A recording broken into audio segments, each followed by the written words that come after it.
Good afternoon, everybody. Welcome to the Management Committee meeting for July 9th. I can't believe it's already July, so thanks for being with us today. We have a couple of items on our agenda.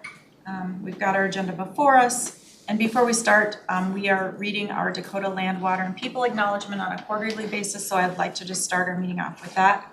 The Metropolitan Council acknowledges that the land we currently call Minnesota, and specifically the 7-county region, is the ancestral home of the Dakota Iote and are present and active contributors to our thriving region. As part of the Metropolitan Council's commitment to address the unresolved legacy of genocide, dispossession, and settler colonialism, and the fact that government institutions, including the Met Council, benefited economically, politically, and institutionally after the forcible removal of the Dakota Iote, the Metropolitan Council decided to dedicated to instill land, water, and people commitment policy in our region. These commitments support the Dakota Iote, the 11 federally recognized tribes in Minnesota, Ho-Chunk Nation, and the American Indian communities, representing over 150 diverse tribal nations that call the 7-county region home. So thank you for allowing me to read that. Appreciate that, and I'm very pleased that we do that before our Met Council. Madam Chair, can I just share something that I shared at CDC? Yes. This cycle, so several people have already heard this, but I was recently in a meeting with representatives from the kind of central US regional Federal Reserves, right? And the Minneapolis Federal Reserve has what's called the Center for Indian Country Development. It's the only Federal Reserve in the country that has that division. And so they were really interested. They came out into my immediate community to learn about development in the urban Indian world, and it was really rich and everything. And in their documents, they referenced that there were 50 different tribes represented in the state of Minnesota and in their region. So I was able to correct them and said through our work on my council, we have identified that there are over 150 diverse tribes. So Chris snarkily made the point that you just disappeared 100 tribes with your data, right? And so the person who actually wrote that report was sitting at the table, and he said, I'll confess it was me that did that, now I can correct that, so thank you for that. So just to show our work here is, it reverberates out in ways that you'd never imagine. Yeah. And I do appreciate the work of the Federal Reserve Bank. We had Aline Chormoff, of course, former chair of the Met Council, who's overseeing that piece of work that they do. And it is great that they're coming out in the community, and thank you for making sure that they got the message right. Thank you. It's Thanks a big for that deal. opportunity. Yeah, thank you. All right, let's continue on with our agenda. We've all had the agenda. Everybody's had a chance to look at it, so without any objections, we're going to move forward and the agenda is approved. We also have had a chance to review our June 11th draft special management committee meeting minutes. Are there any additions, changes, edits, anything? All right, then seeing none, I'd entertain a motion to approve those draft minutes from June 11th. Move approval. Moved by Lilligren, is there a second? Second. Seconded by Osman. Any further discussion? Seeing none, all those in favor say aye. Aye. Those opposed, no. And that passes unanimously. We'll move on to our non-consent business items. We've got two today, and the first one will be 2025-165. It's the Metro Green Line Extension Construction Support Legal Services Contract 20P007, Amendment Number 3. And we've got Jim Alexander with us, the project director, to go through the changes on this project. So thank you, Jim, for being with us today. All right, thank you, Madam Chair, committee members. So this item revolves around an amendment for a contract, a legal contract we have. And maybe before I get into that, just give you an update on the project. Yesterday we started our system integration testing, and that is a big milestone. Now we're doing the system integration testing in 3 phases. The first phase is essentially from Beltline out to Southwest Station. The second phase, which will be coming up later in 26, is from Target Field, the main line over just short of 21st Street, and then the last phase captures the Kennewater Tunnel. And so we're really proud of where we are right now. We'll be testing with vehicles later this fall. We have anticipated to have vehicles pushed through those first east stretches there over to the west part in the latter part of September for testing in October. So that's a big milestone. Overall, the project is about 85% complete, and so we still have more to do. Civil construction is about 95% complete. Systems are around 80%. And so we're progressing pretty well with things right now as we speak. So this amendment is a third amendment to a legal services contract we have with Venable. We initially contracted with Venable back in 2020 with the anticipation that we needed some legal help, primarily with the civil construction because we had delays we talked about in the past where we had to extend the time from 34.5 months to the schedule. That subsequently had to be tied onto the systems contract to extend that time as well. And so we've been navigating a lot of things on this project, as you all are aware. And so that first amendment we did for this contract back in 22, we had $8.25 million. The original contract amount was $2.5 million. And then we did a second amendment for $8.5 million for in 2023 for more services related to issues that have come up on the project. And I would say that Venable has some consultants. They have a cost consultant that has been helping out with making sure that we have costs we can stand behind in terms of what the contractor's claiming for those delays. And so they've been very supportive. We also had an expert engineering firm helping us with more technical matters that might relate to the legal arena, and primarily around the Cedar Isles condominium. There's also been some looking at other components of the project. That technical services is probably about half of what has been expended on the contract so far. So it's just not all straight legal, but that technical does support the legal piece. And as we've talked in the past, we're in mediation with the SECA folks right now. Chief Justice Kathleen Platts is the mediator on that, and that's still ongoing. So we're not done by any means, even though those percentages are getting close to 100%, which I'm very happy for. We still have more to do, and so we still need to amend this contract to see this through. So what we're proposing here is to add monies to the contract to take us through 2026, and then we would assess where we are as we get toward the latter end of 26, and we're looking to add about $8.977 million to that contract. So that would bring us to a total amount of $28,227,000, and so that's really the crux of this amendment. And so, Madam Chair, propose that the Council authorize the regional administrator to negotiate and execute an amendment to contract 20P007 with Venable for legal services in support of the Green Line Extension Project activities in an amount not to exceed $8,977,000 for a total contract not to exceed $28,227,000. With that, I would stand for any questions. Thank you, John. Are there any questions?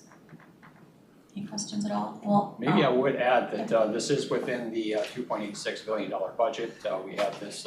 We will be drawing some contingency for this, but it's within that, encompassed within that $2.86 billion budget the council previously approved. Great, thank you for noting that. Madam Chair, I guess I would just say, I had a little bit of a preview on this because I'm in some of the governing bodies or an alternate on this project, and so thank you for the preview. But we saw a really good progress report, right? I'm sure we'll see it at the council level sometime soon, but it's really looking good, right? You can see. I didn't make this joke then, but you can see the light at the end of the tunnel on this project. And that's exciting. And we hope it's the train. Right. So thank you. Thanks. Yes, thank you for those comments. Anything else? I just want to add my thanks to you for working hard on this and for your leadership. And I really appreciate that it's Venable, but to your point, the technical services are huge to make sure that it's successful all the way through, and we can see this to the finish line. So appreciate that. So seeing no other questions, I would then entertain a motion that, again, the Metropolitan Council authorize the regional administrator to negotiate and execute an amendment to contract 20P007 with Venable LLC for legal services in support of the Metro Green Line Extension Project activities in an amount not to exceed $8,977,000 for a total contract not to exceed $28,277,000. Is there a motion? So moved. Moved by Barber, is there a second? Second. Seconded by Lilligren. Any further discussion? Seeing none, all those in favor say aye. Aye. Those opposed, no. And that passes unanimously. So thanks to you and your team. And you did offer a tour to me, because I haven't been out there for a couple of years, I'm sure. It seems, I can't believe that. But again, if anybody wants to get out there and see, you know, the progress that's being made and what we're working on, Jim would get us out there anytime. So I'll be calling you before the All right. snow flies. Sounds good, All happy right. to do it, thank you. Thank you very much. All right, we have one other item on the agenda today, and that's 2025-128. It's the same week item, and it's our grants management enterprise software contract. That's 25P123, and we've got Sue Hauge, Deputy Chief Information Officer with us, and Heather Giesel, Director of CD and MTS Finance Administration. So thanks to both of you for being here, and I'll turn it over to you. Good afternoon, Madam Chair and council members. I'm Sue Hauge, Heather Giesel. and we are happy to present the Grants Management Enterprise Software Contract 25P123. The council currently manages about 550 grant agreements totaling nearly $600 million. In addition to subrecipient grant management, the council also awards grants to external applicants through various solicitation processes. Our current grants management system is 13 years old, it's outdated, and lacks the functionality to effectively manage the council's grant portfolio. A new modern grants management system will enhance user experience for both internal and external applicants and grantees. So we went through a procurement process. We sent out an RFI. We used existing vendors from the NASPO cooperative agreement that were invited to participate. And we selected some vendors to come in and do demos. So we haven't, the grants management, different groups within the council haven't really done this, just deep dive into what their needs are since we did this 13 years ago. So this was good for us to get the requirements of what we're really looking for in a system. And so the group of vendors were invited to conduct the demo, and the panel selected the highest scoring vendor, which is called Flux, F-L-U-X-X. So I'll discuss some of the why of what we're doing this for, and some of the benefits that we'll see from the system. So benefits of the new system include automation of manual processes, simplifying and improving accessibility for external applicants, and allowing for more robust reporting and performance analytics. Some examples of this, so the new system has a robust form builder that allows a user to preview forms and components and better visibilities into the database fields to reduce duplication and redundancy. The system will also have ArcGIS integration. The previous system did not have that functionality, no mapping functionality in the old system.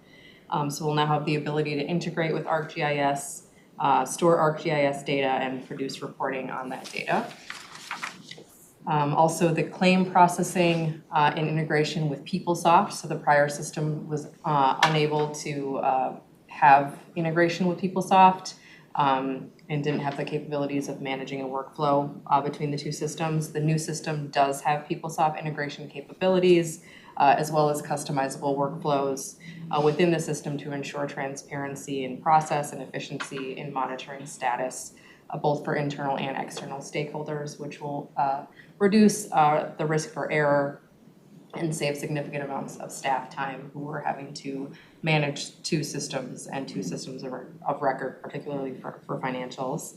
And then query features for direct data reporting. So the new system has integration between the modules, a robust report builder, and visibility into the back end to ensure accurate reporting.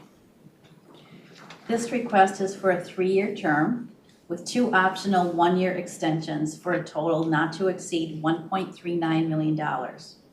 The proposed action is that the Metropolitan Council authorize the regional administrator to negotiate and execute contract 25P123 with Insight Public Sector, an authorized software reseller on the state of Minnesota's contract release S10795 for Flux Labs Incorporated's grants management platform software system, an amount not to exceed $1.39 million.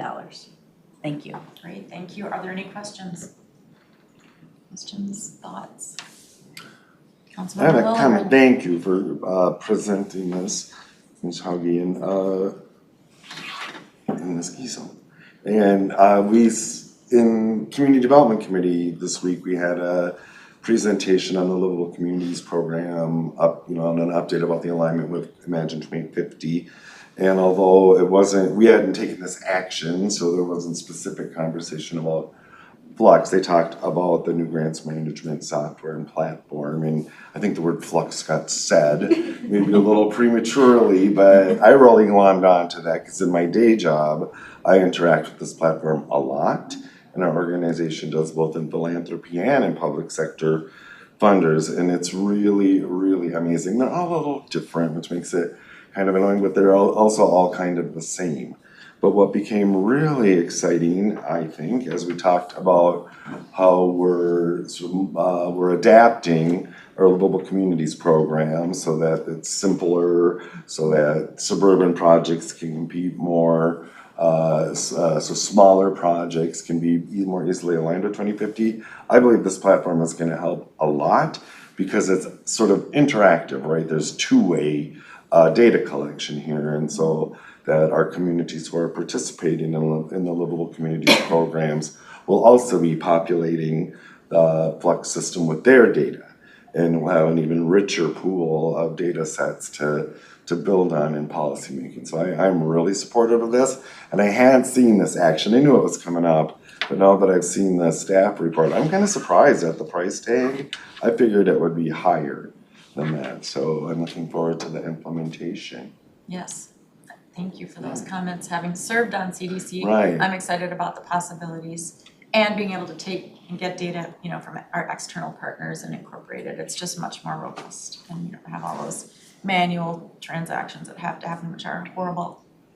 And you have to do that in my day job sometimes. So, I think that's great. Are there any other questions, discussion? I am really pleased to support this. I think that whenever you can find that new technology that makes sense to do all of the things you've just said, we should be behind it. I know we've got a 3-year, then 1+1, so that gets us to 5, and technology can change a lot in the future. I'm assuming within this there are updates to the system and all that along the way, or performance in whatever enhancements along the way. Madam Chair, yes. So we're anticipating the first rollout to community development and MTS departments by first, second quarter next year. But throughout the way, this is a subscription product, so this is being hosted in their cloud. So when you go enter into a SaaS product, they do all the updates automatically. However, they will let us know before they do it. That's great. And then just one quick question, is AI built into this then? Is everything AI, is AI in it in some way, do we know? Madam Chair, pretty much every software that comes down the pike, they will advertise AI probably somewhere embedded in it. I don't believe they've necessarily incorporated AI in this particular code set, but if it's not now, it'll probably be coming. Okay, I wondered about that. All right, anything else? All right then, again, the staff recommendation before us, the proposed action is that the Metropolitan Council authorize the regional administrator to negotiate and execute contract 25P123 with Insight Public Sector, an authorized software reseller on the state of Minnesota's contract release S-10795 for Flux Labs Incorporated grants management platform software system in an amount not to exceed $1.39 million. Is there a motion? So moved. Moved by Osmond, is there a second? Second. Seconded by Lilligren, any further discussion? Seeing none, all those in favor say aye. Aye. Those opposed, no, and that passes unanimously. So thank you to both of you and Thank you. everybody that's been Yeah, involved, really fun to super see how it rolls out. I'm looking at the chairs of, committees here and hearing back on, some of the feedback as we move through this. So thank you for all your leadership, we appreciate it. Madam Chair, hopefully we can bring some more interesting reporting and with the ability to look back and to sort of tell the story. Yeah, I'm hoping we'll have that functionality to be able to bring you guys that in the future. that's great. Thank you very much. Thank you. And with that, we don't have any other items to come before us today on our agenda, so without objection, meeting is adjourned. Thank you, everyone. Sure.